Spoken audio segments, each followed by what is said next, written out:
İçinizdeki yüceliği selamlıyorum. Bugün mükemmelliyetçilik ve kusursuzluk arayışından bahsetmektir niyetim. Ve bugünkü videonun çağrısı da seni mükemmelin peşinde koşmaktan, kusursuzun arayışında kendini yıpratmaktan alıp zaten kusursuz olana, zaten mükemmel olanın farkına varmandır. Neden insan mükemmelin peşinde koşar? Neden mükemmel olmak için çabalar? Neden kusursuzluğu arar? Bu nereden doğar? Çünkü kendinin mükemmel olduğunu unutmuşsundur. Kendinin kusursuz olduğunu unutmuşsundur. Eğer kendini kişilikle, karakterle, egoyla ibaret zanneder isen, kendini bütünden ayrı zanneder, bütünün kendisi olduğunu unutur isen, o halde gördüğün bu kişiliğin mükemmel olması için çabalarken kendini yorarsın. Kişilik sürekli gelişecektir, bu da onun doğasıdır. Zaten gelişmek için vardır. Zaten gelişecektir, zaten değişecektir. Senin yapman gereken kişiliğini geliştirmek değil, zaten gelişecek olanın, zaten değişecek olanın önünde durmayı bırakmaktır. İnsan aynı gökyüzüne yükselen bir balona benzer. Kendinin gökyüzüne yükselmek için ilk yapılması gereken ateşi yakmaktır. O ateş zaten Tanrı tarafından, senin içindeki Tanrı tarafından yakılmıştır. O ateş kendini keşfetme ateşidir. O ateş kendini bulmanın ateşidir. O ateş senin içinde zaten şu anda yanmakta olan ateştir. Peki balon gökyüzüne yükselmek için ne yapması gerekir? Kendine yeni şeyler mi katması gerekir? Kendini geliştirmesi mi gerekir? Hayır, tek yapması gereken üzerindeki yükleri bırakmaktır. Üzerine yüklenmiş o kum torbalarını bırakmaktır. Ve her bir bıraktığı kum torbasıyla daha da yükseğe, gökyüzüne yükselecektir. İşte insan da aynen buna benzemektedir. Burada bu oynadığı oyunda öğrendikleri ve biriktirdikleri ve sahiplendikleri oyunun gereği doğasıdır. Fakat aynı zamanda yüküdür. Eğer içinde kendine uyanmanın ateşi yandıysa ve sen de şu an zaten bu videoyu izliyorsan, yapman gereken tek şey kendine yeni yükler katmak değil, bugüne kadar yüklediklerini bırakmaktır. O halde gökyüzüne yükselen bir bulut gibi sen de kendine açılacak, kendine genişleyecek ve zaten gökyüzünün kendisi olduğunu fark edeceksindir. Ve bu halde kişilik de gelişecektir. Karakter de gelişecektir. Bu oyun komik bir oyundur. Kişilik artık olmayacak, fakat bu ben dediğin ifade daha da parlayacaktır. Kişilik silinecek, fakat ifaden, varoluşun ışıldamaya başlayacaktır. O halde kusursuzluğa mı erişeceksindir? O halde daha mı mükemmel olacaksındır? Hayır. Sadece zaten her halinle mükemmel olduğunu fark edeceksindir. Bugün kusur dediklerinin kusur değil, bütünün içindeki kusursuzluk olduğunu fark edeceksindir. Uyanınca bir yere varmayacaksındır. Olduğun yerin zaten kusursuz olduğunu fark edeceksindir. Olduğun yerin zaten mükemmel olduğunu fark edeceksindir. Varlığının kusursuzluğunu keşfedeceksindir. Eğer kendini bütünden ayrı bir parça zanneder ve sadece buna bakarsan, o halde kendini geliştirmek ve bir yere varmak için çabalarken bulacaksındır. Eğer parçaya bakarsan ve odağını kusura verirsen, her şey kusur görünecektir. Bir ağacın bir kabuğunun bir parçasını aldığında o sana yamuk yumuk görünecektir. Fakat ağacın bütünü mükemmeldir. ve bütün ağaçlardan oluşan orman daha da mükemmel görünecektir. Peki ağaç ormandan ayrı mıdır? Kabuk ağaçtan ayrı mıdır? Kabuk ağaçtan ayrı değerlendirilebilir mi? Ağaç ormandan ayrı değerlendirilebilir mi? Bir dağın bir parçasına baktığında gördüğün şey pürüzler olacaktır. Yamuk yumuk kaya parçaları olacaktır.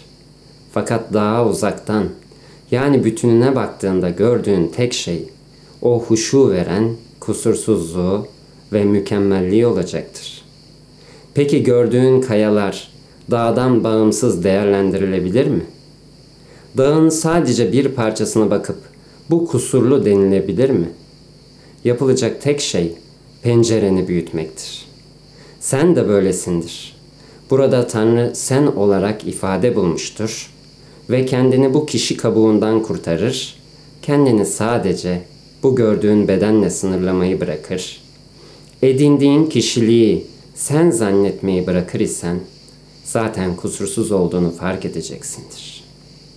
Hayattaki her şey bütündür ve kusur dediklerin bile kusursuzluğa ve mükemmelliğe hizmet eder. Peki bu her şeyi boş vermek midir? Hayır. Aksine gözünün önündeki perdeyi kaldırmaktır. Bir şeyle uğraşırken zihnindeki tüm çabaları bırakmak ve içinde ona karşı sevgiyi keşfetmektir. Her ne yaparsan, kendini her ne yaparken buluyorsan, o halde düşünce perdesini kaldırıp o anın kendisi olmaktır. Ve eğer o anın kendisi olur, zihninde düşünceyle anı kaçırmaz, mükemmel olmaya çalışmaz isen, o halde ortada sadece sevgi olur. Ve sevgiyle olan her şey mükemmellikle ve kusursuzlukla ifade bulur. O halde senden ifade bulan her şey de aynı ormanın kusursuzluğu gibi olacaktır. Dağların kusursuzluğu gibi olacaktır. Doğanın kusursuzluğu gibi olacaktır.